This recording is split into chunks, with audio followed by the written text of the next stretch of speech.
Cumprimento a todos com a paz do Senhor Jesus Cristo, amém? Amém. A Bíblia diz que haverá um tempo em que os homens não mais, de maneira alguma, estarão se subjugando a Deus. E eu louvo a Deus porque temos a oportunidade de fazer uma apresentação oficial, conforme prescreve a Escritura Sagrada, para que nós venhamos fazer a vontade de Deus. E até onde isso é importante, é impactante, e isso é fundamental, quando nós começamos a entender a pessoa de Deus. Então, vamos abrir nossas Bíblias no livro do profeta Jonas. O profeta Jonas, eu vou ler apenas um verso no capítulo 2, capítulo 1, aliás, capítulo 1, verso 2, amém? Desculpe. Jonas, capítulo 1, verso 2. Diz assim a Escritura Sagrada: levanta-te, vai à grande cidade de Nínive e clama contra ela, porque a sua malícia subiu até mim. Repita comigo em nome de Jesus Cristo: levanta-te, vai à grande cidade de Nínive. Levanta-te, vai à grande cidade de Nínive. Levanta-te, vai à grande cidade de Nínive. Levanta-te, vai à grande cidade de Nínive. E clama contra ela. E clama contra ela. Porque a sua malícia subiu até mim. Porque a sua malícia subiu até mim. Até mim. Vamos sentar em nome de Jesus. Nós sabemos que a graça divina de Deus, ela tem contemplado os homens sobre a face da terra. Então a graça divina de Deus tem contemplado os homens sobre a face da terra. Há milhares e milhões de homens de uma forma comum, a graça divina de Deus comum. Porém, quando nós olhamos a Escritura de Deus, nós vemos que Deus, em sua infinita misericórdia e bondade, Ele tem nos ensinado que a graça salvadora de Deus tem contemplado também, sabe, a alguns homens e não a todos. Então, quando eu falo de Deus, eu consigo entender que a graça comum está sobre todos os homens, mas a graça salvadora não está sobre todos os homens. E nós olhamos para a palavra do Senhor e vemos que a importância de entender a ciência espiritual das nossas vidas. Porque quando nós começamos a olhar e entender a importância espiritual da obra de Deus, nós começamos a ter um entendimento mais profundo, uma velocidade muito mais racional, uma velocidade em que tenhamos a reciprocidade em todo o tempo, seja no meu respirar, seja no meu andar, no meu trabalhar. Glórias a Deus. Em algumas horas eu vou dar reciprocidade a Deus, vou dizer que a reciprocidade é algo que você reconhece e dá a Deus o devido louvor. A graça de Deus é muito importante você entender o trabalho fundamental de Deus dentro das nossas vidas, sejamos crianças, jovens. Isso é muito profundo, porque, por exemplo, hoje eu nunca imaginaria na minha vida que estaria presente num culto como esse, mas nunca. Então eu louvo a Deus porque consigo ver a questão fundamental de Deus no mundo espiritual de todos nós, todos, sem exceção. Há um tempo atrás, não muito tempo, mas um tempo bem grande, eu tinha aos meus olhos de conhecer a Milena. A Milena era uma criança. Eu não sei se vou precisar para menos ou para mais, mas se não é perto, talvez estivesse com 7 anos de idade. Mas no meu futuro eu nunca imaginei que, além de conhecer a Milena, uma criança, eu estaria num propósito desse de hoje. Aleluia! De fazer uma celebração de um culto com a devida racionalidade, com o devido entendimento de que o mundo espiritual é muito mais sólido do que o mundo real. E graças a Deus, hoje nós temos a oportunidade de vermos a Milena com seu filho, com seu esposo, com a sua família. E o que a Milena está fazendo hoje, juntamente com seu esposo e na companhia da sua família? Agradecendo a Deus. Um culto de agradecimento por tudo quanto se envolveu na vida dela, na vida do Gustavo, na vida do Murilo. Mas naturalmente, o que é que se tem de importante? A base da vida de todos os homens é a vida espiritual. Porque a Bíblia diz que a alegria do Senhor é a nossa força. Em meio à caminhada da igreja, de um homem e de uma mulher, nós sabemos que temos muitas lutas e muitas batalhas. E qual é a causa? Qual é a causa? A principal causa é quando não existe a base espiritual. A base espiritual de Deus, ela é contida no texto de hoje de uma forma muito gloriosa. Nós temos o Jonas, ele é um profeta, ele é um homem que tem intimidade com Deus, mas ele não sabia o peso total do que a pessoa de Deus representa na vida dele, ou representava. A Bíblia mostra bem claramente, o texto diz: levanta-te, vai à grande cidade de Nínive e clama contra ela. Nós estamos na casa de Deus hoje, cada um de nós está levando uma situação espiritual simultânea com uma situação material. Cada um de nós tem uma propositura e, na maioria das vezes, 120% dos nossos pensamentos são pensamentos temporários. São pensamentos de alguma coisa que vai se dar, mas não vai, na verdade, dar um peso devido quando tem-se a realidade do mundo espiritual de Deus. Ou seja, você está pensando em coisas terrenas, temporárias, o que não é errado, mas o principal de todas as nossas vidas é entender que o peso do mundo espiritual de Deus é muito mais sólido do que o mundo real. Nós temos aqui um fato que ocorreu há 2.600 anos atrás, que é o advento do profeta Jonas. Mas Jonas, quando estava naturalmente trabalhando para Deus, não imaginava que outras gerações, como a nossa geração, estamos fazendo uso da mensagem de ensinamento de Deus acerca da vida de Jonas. Quando nós começamos a olhar para Deus, nós começamos a entender a profundidade, a necessidade, a realidade de Deus em nossas vidas. E a palavra de Deus nos mostra claramente que Deus tem uma ordem ao homem de Deus, porque quando você olha no processo racional, você vê que as coisas vão discorrendo e ganhando uma velocidade na nossa vida, vão ganhando velocidade e você começa a separar aquilo que é importante daquilo que não é, daquilo que é prioridade e daquilo que é urgente, mas não é prioridade. Nós olhamos para a palavra de Deus e vemos que Deus dá uma ordem a Jonas. E na palavra de Deus mostra bem claramente ele dizendo: levanta-te, vai à grande cidade de Nínive. Nínive é uma cidade, é um império assírio, em que existem muitos palácios, em que existem muitas construções. Talvez a maior cidade daquela época seria Nínive, que hoje seria Mossul, uma cidade pequena que está ao norte do Iraque. Quando se dá essa palavra, nós vemos que Jonas, o profeta de Deus, ele olhou para dentro de si e começou a ver que o caminho dele estava resolvido. O caminho dele estava decidido por ele. A Bíblia diz que ele deveria se levantar e ir para a grande cidade de Nínive, e nós sabemos e conhecemos que o clássico diz que ele não foi para Nínive, ele foi para Tarso, ou seja, ele foi para onde era conveniente aí. Na vida espiritual, quando nós não temos base com Deus, nós resolvemos ir para onde nós queremos, mas o fato é que quando nós olhamos para o mundo espiritual, nós começamos a indagar, a investigar a vida do profeta. E aí nós vamos ter um coração em que Deus está dizendo: levanta-te, vai à grande cidade de Nínive. Ele está dizendo o seguinte: homens na cidade de Nínive são inimigos do povo de Israel.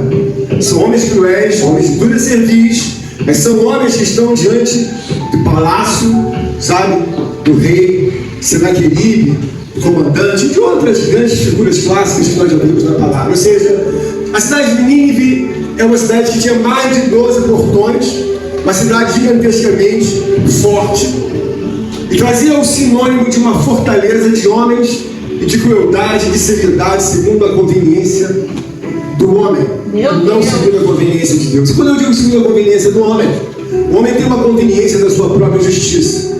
Então, em Nínive, eles tinham uma cultura antagônica ao povo de Israel.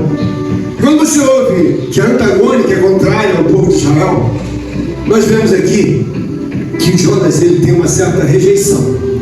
Deus mandou ele se levantar e se movimentar em direção ao combate. Eu quero que você entenda e possa transportar para o seu coração que quando Deus fala, é uma palavra, é um decreto, não é algo que você vá, na verdade, digerir segundo a sua conveniência, ou eu, segundo a minha conveniência. Quando Deus designa então a cidade de Nínive, diz: bom, Jonas no seu coração, Jonas não tem misericórdia pela cidade de Nínive, mas Jonas tem o desejo de proteger o povo israelita, porque naturalmente Jonas raciocinava de forma oposta ao que Deus tem de raciocínio. Então Deus olhamos para a palavra e vemos que Deus está falando: bom, levanta-te, vai à grande cidade de Nínive. Ou seja, Deus olha para os homens pecadores, cruéis, homens que estão em total discordância de Deus, Mas a palavra de Deus diz que quando Deus olha, Ele ordena que Jonas vá até Nínive. E nós olhamos então e devemos trazer para a nossa vida como uma transcrição de uma experiência que não se deu na nossa vida, mas nós podemos olhar e ver a realidade de Deus. Se nós olharmos hoje, Deus ordenar aos homens que possam ir até a Praça da Sé. A maioria das pessoas não quer ir nem até a Praça da Sé. Falar de Deus, quiçá ir até Nínive, como o profeta Jonas iria ter que fazer. A palavra de hoje, ela mostra, dentro de um contexto espiritual de Deus, nós devemos fazer uso de uma palavra com o entendimento de que quando Deus diz levanta-te e vai contra ela, é porque Ele vai dar garantias, Ele vai dar ajuda, Ele vai tornar aquilo algo fundamental. Então nós começamos a ver o seguinte: Jonas, ele está inclinado para o povo de Israel, inclinado para si próprio, inclinado a proteger o seu discurso humano temporal. Na nossa vida pessoal, cada um de nós deseja proteger o nosso discurso temporal passageiro. Mas aí eu começo a ver que Jonas também desejou, há 2.600 anos, fazia a mesma coisa. Ele, como profeta de Deus, ele nunca imaginava que tudo que é invisível que estava ao lado dele seria exatamente as peças contrárias que Deus iria usar contra ele. Então, quando nós estamos na casa de Deus, nós devemos entender que o mundo invisível de Deus, ele faz daquilo que você possa nunca, mas nunca imaginar, uma ferramenta que vai ser usada contra a sua própria vida, no sentido de te ensinar, no sentido de te disciplinar, no sentido de mostrar a você quem manda. Eu olho e diz a Escritura: levanta-te e vai à grande cidade de Nínive. Naturalmente, Jonas, como nós sabemos, tomou uma direção contrária. E a direção contrária simboliza o quê? A rebelião de Jonas no interior dele, em não ir para a cidade de Nínive, porque sabia e entendia a historicidade do povo, que era um povo obstinado, cruel, um povo que entendia que o que ia prevalecer era a justiça humana e não a justiça de Deus.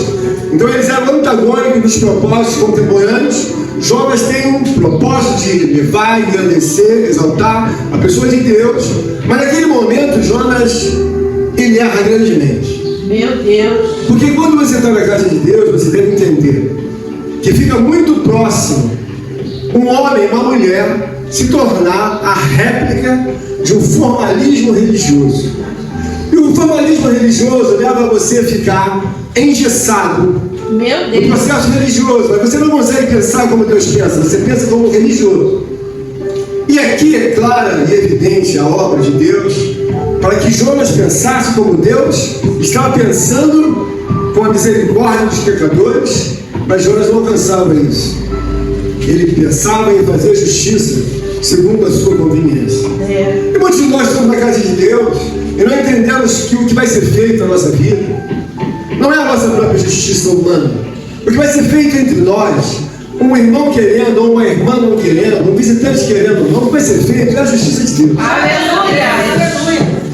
Quando eu vi o José Gabriel trazendo uma palavra no Salmo 46, eu vi claramente uma obra em que eu olho e vejo, olha, um dia eu olhei para uma criança e alguém diz, olha, não é uma criança, não, ele é um projeto de Deus. Aleluia! E quando eu digo projeto de Deus, não estou falando para trazer aplausos para o pai ou para a mãe, não, é um projeto de Deus. Aleluia! Por que eu digo que é um projeto de Deus? E quando eu olho com devido respeito, com devida gratidão, porque está sendo semeada nessa árvore de Deus o trabalho de as colocações das raízes em Deus, elas são eternas. Então eu tenho grande gratidão a Deus de fazer esse trabalho. Mas como te dá grande alegria? Porque eu sei que não estou trabalhando para coisas temporais. Aleluia! Eu sei que estou trabalhando para coisas eternas. Porque as coisas temporais podem te causar até uma grande alegria, até uma grande satisfação. Mas quando eu olho para o José Gabriel, eu estou vendo uma geração de uma criança sendo enraizada, sendo ensinada, sendo trabalhada para ajudar a Deus.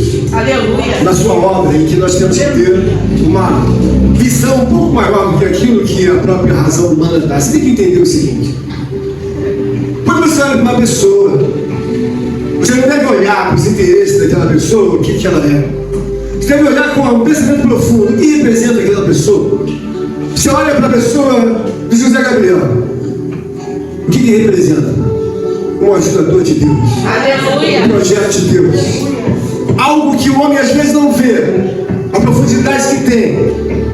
Então ele não se dá, ele não mergulha em direção, até mesmo a ouvir a palavra inicial. Eu quero que você entenda o seguinte. Aleluia. A obra espiritual de Deus, ela vem mostrar que na vida de Jonas, ele imaginava que ia fazer o que queria, mas assim não pôde fazer. A primeira oposição que Jonas encontra, de forma silenciosa, invisível, é o vento. A nossa vida espiritual, eu tenho certeza que Jonas nunca imaginou que ia entrar naquele navio, naquele barco, comprar um ingresso, sentar no seu banco e dizer: bom, estou tranquilo e vou para Tarsis, não vou pregar a Nínive, a nenhum dos homens cruéis, e vou me livrar dessa responsabilidade que Deus colocou sobre a minha vida. Mas aí você olha e vê que existem outros protagonistas que estão ao redor de Jonas, e Jonas nunca imaginou, de maneira alguma, que aquelas obras ao redor dele seriam, na verdade, o ferramental que Deus ia usar de forma para corrigir, disciplinar e angustiar a vida de Jonas, para que ele entendesse de forma bem clara e silenciosa: quem manda estabelece. Então, quando nós vamos para Deus, você deve entender que muitos podem ter uma opinião contrária à tua opinião ou à minha opinião. Mas daí, o que fica e o que vai vingar? O que vai vingar, irmãos, é a vontade de Deus. Porque Jonas teve que enfrentar os inimigos que jamais imaginou. E é o que acontece com você ou comigo. Você quer enfrentar alguém que não pode ser enfrentado, alguém que não pode ser, sabe, destituído de maneira alguma da posição dele, que é a pessoa de Deus. Então nós vemos bem claramente que ele enfrenta o vento, porque tudo começa com o vento. Até ele sentar naquele barco, naquele navio, está tudo tranquilo. Comprou a passagem, vou para Tarsis, e não vou pregar para homem algum ou para império algum. Deus vai nos ajudar a nos ensinar o seguinte: Jonas não imaginava que os protagonistas que estavam, sabe, supostamente ao seu favor, seriam os protagonistas que iriam fazer dele. Ele vê que o mundo espiritual de Deus é muito mais sólido do que o mundo real. Nós devemos entender o seguinte: nós somos na casa de Deus, estamos louvando, agradecendo, exaltando. Aqui não é um culto religioso, formal, que você canta os seus joelhos. Não, aqui é uma realidade. Jonas estava diante do mar, do vento, da tempestade, diante do peixe e diante do agir de Deus. Mas ele nunca imaginou que o vento, o mar, a tempestade e o peixe iam ser o protagonista contrário à desobediência dele. Mas ele nunca imaginou isso. Quando nós estamos na casa de Deus, nós devemos entender que o mundo espiritual ele é muito mais sólido. Porque Jonas teve outros protagonistas que estavam contra ele: a planta, o verme e o próprio calor e o próprio frio. Mas o que nós vemos é que Deus não deixou Jonas a ser disciplinado por 1 hora, 2 horas ou 3 horas. Jonas precisava de ter um encontro maior com Deus. Porque não conhecia Deus na sua real obra de ser. Estamos na casa de Deus, devemos entender o seguinte: cada um de nós tem um propósito, uma compreensão de trabalhar com a nossa vida. Então eu levo a vida para o meu extremo. E eu estou sempre pensando nas coisas naturais, temporais. Eu estou pensando sempre em alguma coisa em razão direta a minha sobrevivência temporal. Então eu penso nas coisas da terra. Jonas estava pensando nele, no propósito desse próprio. Mas bom, Jonas, o que você quer? Não quero ir para Nínive, não quero pregar para homens cruéis, não quero pregar para pecadores. E ele estava se opondo à vontade de Deus. É muito importante que você entenda o seguinte: cada um dos teus pensamentos ou dos meus pensamentos, ou eles se opõem, ou eles concordam com Deus. Aleluia. E o homem pegar alguém com Deus como alguém que você faça oposição é a pior coisa da sua vida. Não existe a possibilidade, ouve bem o que eu vou falar, vou repetir 3 vezes. Não existe a possibilidade, não existe de homem algum sobreviver, não existe a possibilidade de homem algum sobreviver diante de Deus. Não existe.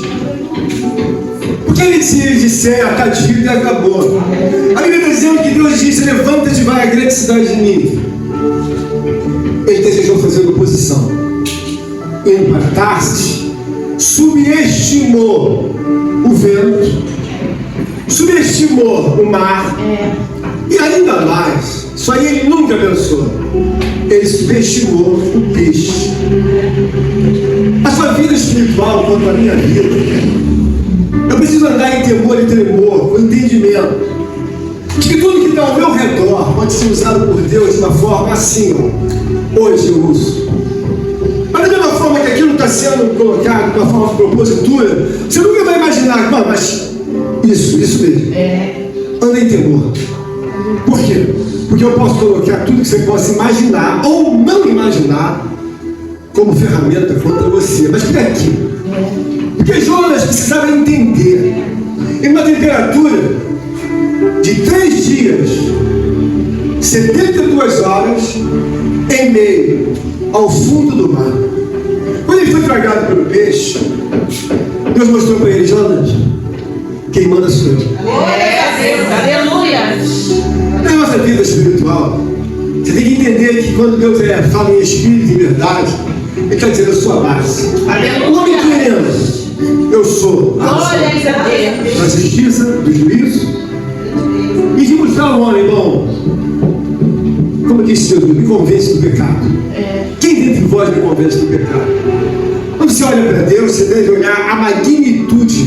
Aleluia. Porque, como eu disse para você, tem certas coisas que você não compreende hoje. Você não compreende. Eu não compreendia muitas razões de Deus quando eu comecei a ser pastor. Eu não compreendi. Mas agora, passado um tempo, eu estou compreendendo muito mais, mas muito mais de Deus. Glória a Deus. Eu louvo a Deus. Porque tenho essa oportunidade com convicção, não porque tenho um formalismo religioso. E até porque eu conheci um homem, um certo pregador, ainda quando eu era mais jovem. E esses dias eu vi esse pregador numa canção, eu lembrei dele, ele havia falecido no ano passado, que é o Jimmy Swaggart. Ele pregava todos os domingos à parte da manhã. E numa das pregações ele disse que nada levaria mais homens para o inferno, mas nada, senão um processo religioso. O processo religioso é um formalismo, mas não diz respeito a nada se você não colocar a pessoalidade da materialização de Deus. Vou repetir de novo. O processo religioso é um formalismo. Bom, você encontra com Deus? Se você encontrar com Deus materializado, como Jonas encontrou no ventre do peixe, amém. Mas em outros momentos o formalismo não deixa você encontrar com Deus. Você fala de Deus, você até recita alguma coisa como Deus, a respeito de Deus, desculpe, mas Deus nunca teve aquilo. Por quê?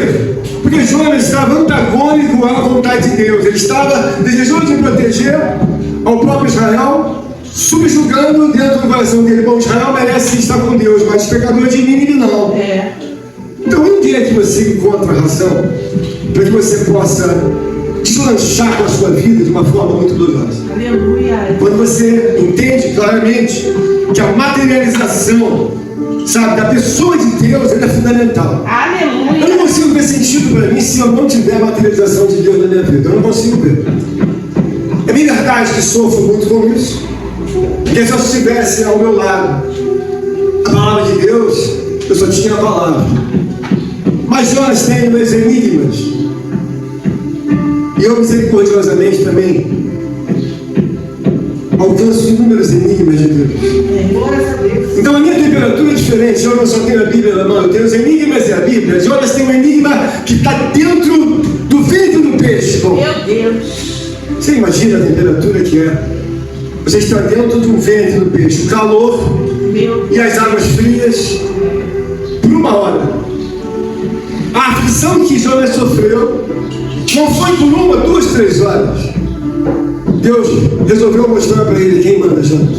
Meu Deus, aleluia. Ele foi se angustiando na primeira hora, porque o mar é uma navegação difícil. Eu fui criado perto do mar e saí várias vezes em direção ao mar para pescar, e o mar revolto, o mar forte. mar, ele é, na verdade, um cenário em que você vê que muitas pessoas que nunca imaginavam embarcavam em alegria, com boias, com iates, elas vão em direção ao mar. O mar, depois de 2 horas, você não vê o fim. Você vai olhando, você não sabe mais para onde está indo. Meu Deus, A vida espiritual é assim. Meu Senhor. O homem mergulha, ele quer fazer o que quer, mas ele não vê que se Jonas ficou em angústia por 1 hora e foi levado a 3 dias, imagina o grau de aflição, de angústia espiritual que esse homem não ficou no ventre do peixe. A nossa vida espiritual, nós devemos entender que aquilo que está ao nosso lado, ele não é nada comparado àquilo que determina Deus. Vou repetir, aquilo que está ao nosso lado não é nada. Glórias a Deus. Faz parte da sua vida, faz parte da sua alma, faz parte do seu espírito. Glórias a Deus. Mas nada mais é do que a oportunidade de Deus de você ter na sua vida um entendimento. Então, olhou para os mais novos? Sim, olhei. Jonas teve que olhar para Nínive e ver não como ele subestimava. Você tem que olhar para Deus não como você quer que seja a vida. Você tem que olhar para Deus como ele deseja que a vida seja. Quando eu olho, por exemplo, para aquele varão ali, o primeiro varão aqui, o terceiro, o segundo varão aqui na fila, eu nunca vi o varão, mas eu olho claramente e vejo um varão alto, jovem, um rapaz bonito, cheio de vida. Então eu olho e vejo claramente que a vida está refulgente nele. E a gente olha, nós vamos para a palavra de Deus, nós vemos Jonas, o conhecimento de Deus. E vemos então que Jonas entende, estou no ápice. Por quê? Ele mandou para Nínive. E aí, Jonas? Eu disse que não vou para Nínive. Nós olhamos para Deus, irmão, nós devemos entender claramente que se faz um culto como esse. É um lugar simples, um lugar que não tem pompa, mas o que me traz alegria? Me traz alegria, eu tenho consciência. Aleluia. Que alguém me perguntar, se viesse no próximo mundo você queria servir a Deus? Eu queria servir desde o primeiro dia que eu nasci. E quando nós olhamos, como eu disse para o rapaz, você vê claramente a perfeição de Deus. O processo tem início, meio e fim. Quando eu olho para a palavra do Senhor, eu começo a ver e falar, Deus é soberano, mas não numa categoria em que eu coloquei Deus como uma poesia, em que coloquei Deus como uma obra de filosofia, não. O que eu tenho a Deus? A pessoalidade. Aleluia. Da materialização de Deus. Aleluia. É algo que me dá mais incômodo para a vida. Glória, glória, glória. Porque eu vi que ele se materializou em direção à vida de Jonas. Meu Deus. Silenciosamente ele materializou-se no mar, nos ventos, no grande peixe, e deu resposta para Jonas, sem que ele dissesse uma única palavra. Aleluia. Quando eu olho para uma pessoa dentro da casa de Deus, para um homem, para uma criança, eu não olho como uma pessoa humana, São Senhor. E Deus vai me dando cada vez mais razões de sustentar o meu pensamento. Quando eu conheci a Marcela, a irmã Marcela tinha 15 anos. Mas eu nunca imaginei que um dia a irmã Marcela ia se formar, no sentido de não subestimar o QI dela. E que um dia eu estaria sendo tratado pela forma nutritiva de como se tem que comer isso e aquilo pela Marcela. Glórias a Deus. Marcela era uma criança quando entrou na igreja. É verdade. E hoje, já se formou, está uma moça.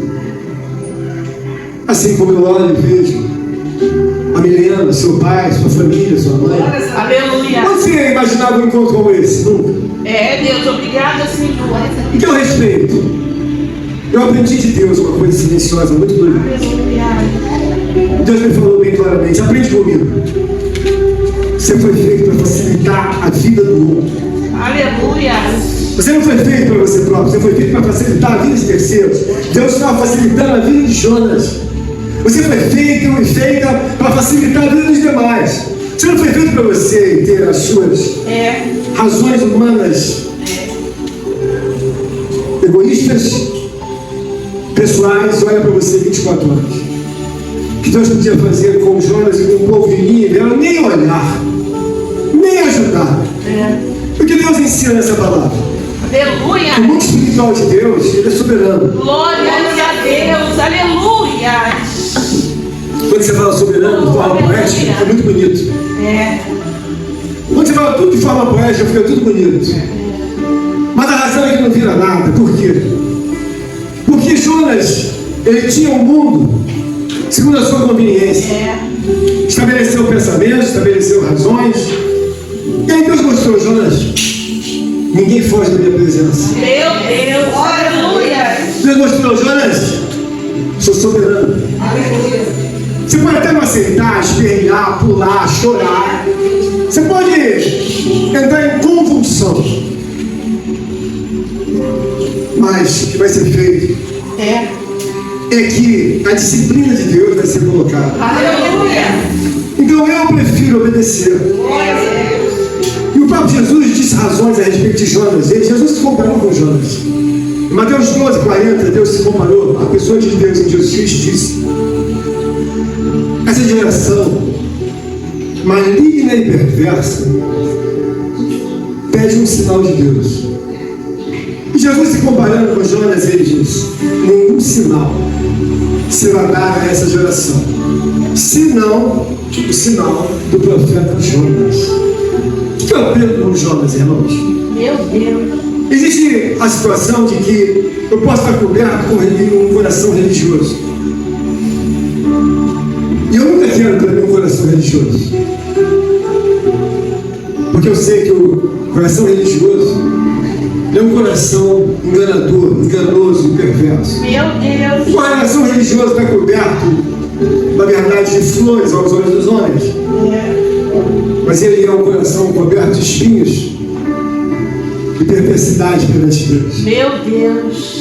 A palavra de Deus quer nos mostrar. Aleluia. Quando Deus disse para Jonas: levanta-te e vai à grande cidade de Nínive, é para que nós entendamos: bom, eu preciso partir em direção a Deus. E partir em direção a Deus, é você celebrar com todo entendimento uma vida no que diz respeito à verdade. E cada vez mais que eu lembro da minha vida, eu tenho a oportunidade de apresentar mais uma criança a Deus. Aleluia. Isso me traz muita alegria. Mas por quê? Porque houve tempos em que eu era oposto a Deus. Eu era antagônico a Deus. Porque eu não acompanhava as razões do mundo espiritual de Deus. Eu fazia o que era conveniente a mim. E claro que é certo que aquele que é religioso, como Jonas estava naquele momento, ele faz o que é conveniente a ele. Meu Deus. Ele não faz o que é conveniente a Deus. Então a nossa razão, como eu disse, é: se Deus ajudou aos pecadores, aos inimigos de Israel, e aqueles que Jonas não simpatizava, Jonas disse: olha, quem salva sou eu. Deus disse: desculpe, Jonas, quem salva sou eu. Aleluia. Quem põe de pé sou eu. Glória a Deus. Quem enriquece sou eu. Aleluia. E aí eu começo a ficar convencido de que quando for para Deus, Deus fala de forma silenciosa para todos nós. Quero que você olhe para o outro e ajude o outro. Assim você tem que entender. Eu não sei o que vai fluir da vida de cada um de nós, o jovem, a criança, eu não sei. Mas por que você estima e respeita tanto? Porque quando eu conheci o Osmar, eu não sabia nada sobre ele. Mas por que eu respeitei? Ele é silencioso. Você não sabe o que vai sair com relação à decisão de Deus. É muito importante você entender isso.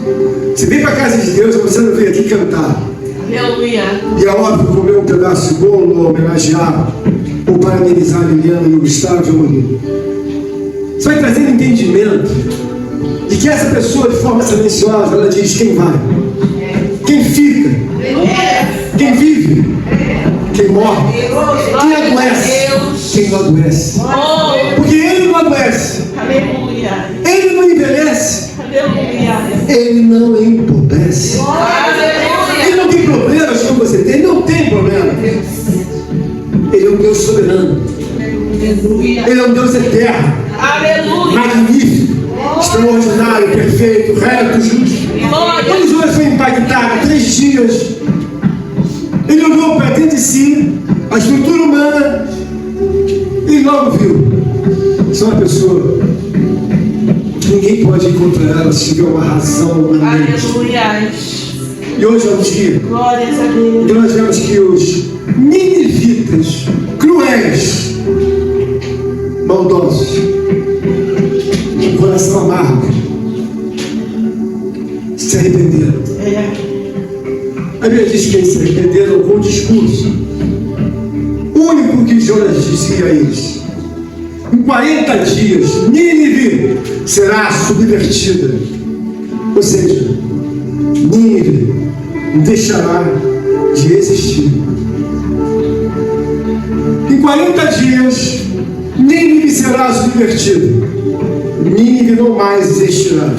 Os palácios, os reis, os ninivitas, os animais. Jonas subestimou, mas Deus ordenou. Aleluia. E a Bíblia diz que os ninivitas, que não tinham nenhuma possibilidade humana de se converterem, jejuaram. Aleluia. O rei se curvou em pano de saco Glórias a e Deus. cinzas e se humilhou.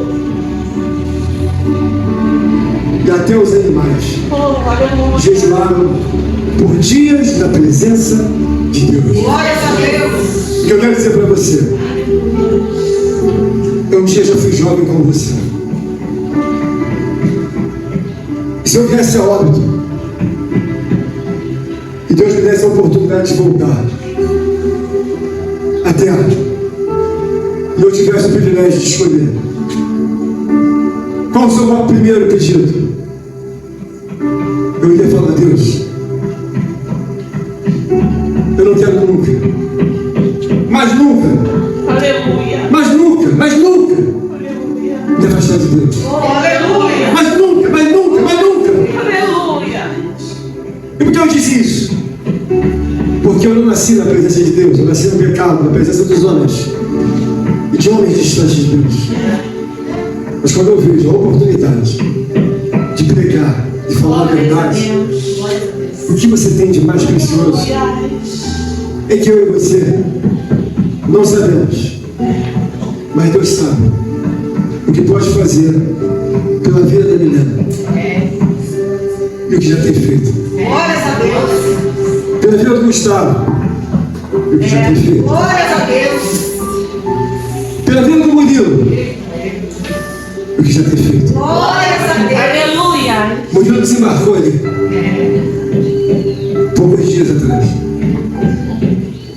Houve alguma angústia inicialmente, mas Deus me deu: não. Glórias a Não Deus. fala aqui não. Aleluia.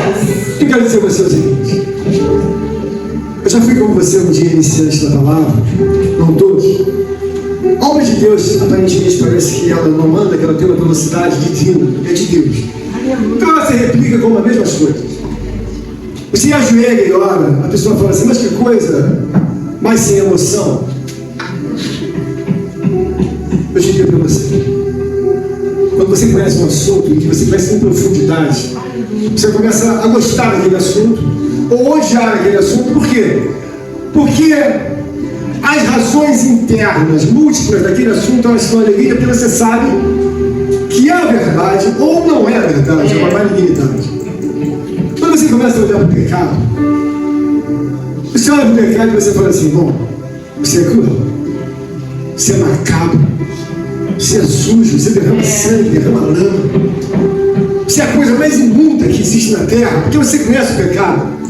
Você tem razões para que não seja ele, sabe, o ditador ideal da sua vida. Porque às vezes você fala do pecado e a pessoa fala assim: mas o pecado é bom.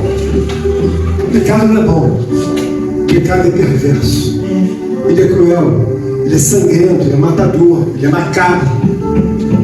Quando você olha para Deus, você fala assim: mas pastor, é bom orar? Eu tento redimir a minha vida diante dos tempos que eu fui usado pelo pecado. Meu Deus. Mas como assim? Eu fui em oposição a Deus durante muito tempo. Porque eu usei meu tempo não a favor de Deus, usei o meu tempo a favor do pecado. Jonas ficou 3 dias no ventre do peixe. Isso é suficiente para dizer que Deus o afligiu por 3 dias.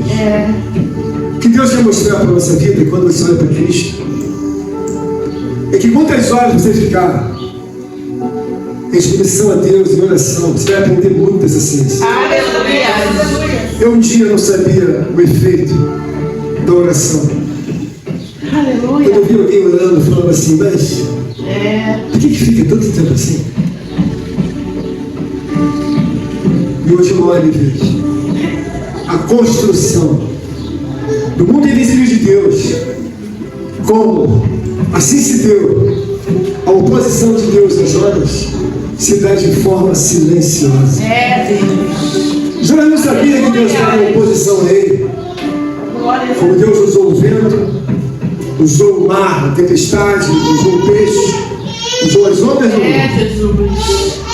Da mesma forma que ele não sabia, assim um homem, uma mulher, um homem espiritual, ele constrói a vida dele ao lado de Deus. Aleluia. Silenciosamente. Aleluia. Porque assim como o enigma do peixe, que não obedece ordem humana nenhuma, obedeceu a Deus. Jesus. Porque o peixe foi até o mar, à beira do mar, e vomitou no chão. E como se deu tudo isso? A Bíblia mostra que diante de Deus, em 3 dias, toda essa mensagem foi passada. Na nossa vida espiritual, você deve entender que não é com pirotecnia, não é com soltura de fogos, não é com a multiplicação de cores ou ritmos que a solidez do mundo espiritual de Deus se estabelece, não é? Glórias a Deus. Não está errado fazer uma celebração, não está errado fazer uma festa, Aleluia. mas está errado cumprir-se de formalismo espiritual, achando que Deus está presente, quando nunca esteve presente. As palmas loucas do nome do Senhor.